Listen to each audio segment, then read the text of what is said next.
Deontay Wilder congratulates Tyson Fury. I had to go ahead and speak on this because for some reason I just felt that this would go unnoticed. I haven't seen nobody put it out yet, so nonetheless, people always leave me to lift the heavy shit. So I had to go ahead and put it out there. Deontay Wilder congratulates Tyson Fury. I'm not going to sit down and read this to you. I'm just going to leave it up on the screen so you guys can read it for yourself. That's a good look for Wilder. This is one thing I will say. I don't want nobody to take away from this congratulations because I can see it right now. Oh, yeah, he said it, but he doesn't mean it, blah, blah, blah. I don't want to hear none of that shit. I don't want to hear nothing that takes away from Tyson Fury's victory. I don't want to hear nothing about trashing Deontay Wilder. These two gentlemen gave us an epic fight. Deontay Wilder and Tyson Fury is now etched into modern history with an epic fight of the times. Everybody has said it. Okay? So the fight that we did not want turned out to be the fight that we needed. Ain't that a bitch? Life is funny that way. Boxing is funny that way. And boxing reflects life a lot of times. I said I don't know if Deontay Wilder could ever get to a point where he can congratulate Tyson Fury. But like I said, he was emotional, and I wasn't going to judge him on it. I was going to give him time. And the fact that he could even fix his fingers to even reply to Tyson Fury and give him credit for what he has done, he has taken another victory. Okay, regardless of anybody who wants to take it away because you thought he did it because of this, you thought he did it because of that.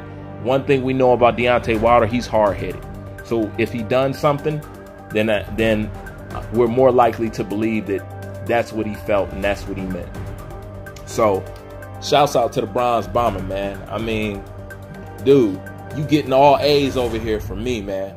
You know, character counts a lot for me. That's why I like Anthony Joshua. That's originally why I like Deontay Wilder.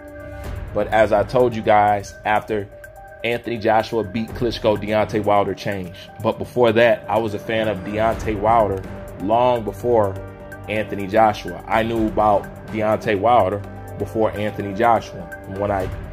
When Anthony Joshua landed on my radar, these two was like not my favorite fighters, but my two favorite guys in boxing, because I just love the way that they carried themselves. You know what I'm saying? I was like, wow, like these two guys is class acts. But then, you know, the bullshit came in, fans and whatever and whatnot. But nonetheless, it's good that he put that congratulations out there, because regardless of what people say about the first fight is still up for debate for those who want to glove gate it out.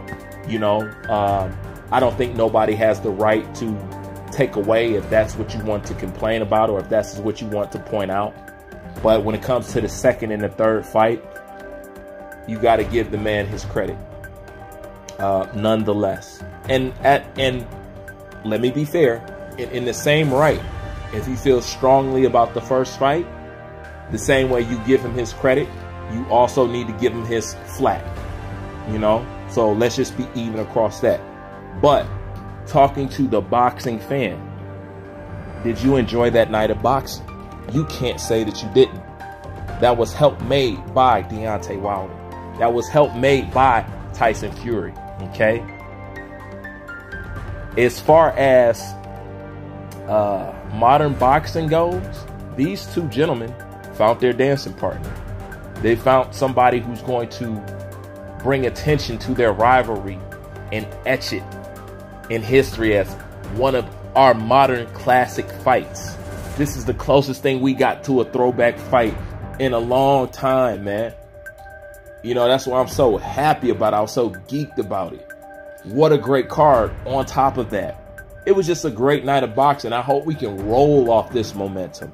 That's what I'm actually hoping, because it was just, man, it was you know, when I started talking about boxing, the main reason why the Duck Chronicles started, the main reason why I was so critical of boxers, because I was jealous of my father and my grandfather.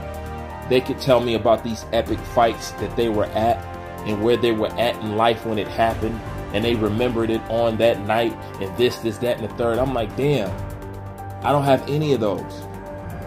You know, like, I couldn't enjoy the Mike Tyson era. I was too small. I was too little. You know, I couldn't enjoy the Hagler versus Hearns. I couldn't enjoy that. You know what I'm saying? It's even, you know what? I was listening to Rummy's Corner. One of my, if I gotta tell you, he's one of my favorite boxing channels out there, then you just ain't been listening to me. But he said his introduction to boxing was Hagler Hearns. I was like, that's fucking incredible. You know what I'm saying? And I listened to the whole story about how, you know, he was a big fan of Rocky 3, and you know, Rocky 3 and all the Rockies are very exaggerated when it comes to the action. Like, boxing doesn't really go like that. Nobody get hit that many times with that many haymakers and still be in the ring. But that was his introduction, like the whole Rocky 3 thing. And then he went and watched Hagler Hearns, and Hagler Hearns was literally like a Rocky movie. You know what I'm saying? I was like, that's a hell of a fucking introduction to boxing, man. One of the most best fights. You know what? It's noted as one of the best fights in history. That was his introduction. Well, naturally, I wanted that for myself. I couldn't enjoy the Mike Tyson era. That wasn't my era. But I would have loved to been at a Mike Tyson fight. Fuck, imagine what that would have been like. Just Mike at his height, at his prime. Like, man. I got to enjoy a lot of Mayweather bouts. But Mayweather was so much ahead of everybody else. There were often blowouts, and he often made it look easy. To say that you've seen Floyd Mayweather in a truly epic fight, and what I mean by epic fight, I mean a fight where both the fighters have the ability to bring it to each other. Mayweather's just so far ahead of everybody that he's fought. You know, not to say he don't have epic fights, but epic fights come with drama. It comes with struggle. You know what I'm saying? It comes with pulling yourself up off the canvas and etching out a win. Those are always the fights that make epic fights. Floyd has classic fights. You know what I'm saying? He has two of the best boxing beatdowns that you have ever seen in boxing. You know what I'm saying? So we can give Floyd that. But I've never had those kind of memorable fights where I could tell my son, look, I was there when it happened. I remember when this happened. Because a lot of the times when I look at the old fights, I'm jealous that I just wasn't there to experience. Or you got the experience on that day, on fight night. You got to feel the atmosphere in the air, and you know what I'm saying, just everything, and you can remember it. And you know, we don't have that. And I just wanted that to be recreated. That's why I like what Anthony Joshua was doing. You know? And when we got this Wilder and Fury fight, like I said, a lot of people didn't want to see a third fight, but I did. Because I thought it was going to be a dope ass. I was extremely interested. Now we seen what we could have missed out on. You know, these guys is in history for that. Wilder now has a legacy because of that. All that bum shit don't even matter up until the point where he fought Tyson Fury. That's what he's going to be remembered for. That's what they're going to go back and do.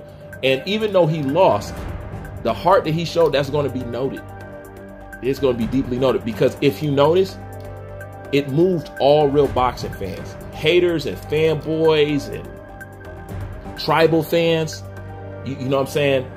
They still didn't appreciate it. But real boxing fans, real people who love boxing, that's why everybody appreciate what they seen Wilder do in that ring. They're like, wow, like shit.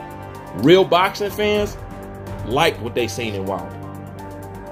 If you still mad or angry at Wilder after that and you still want to talk shit, then that's the indication that you're not a real boxing fan like the rest of us, which is no problem. You could just be casually interested.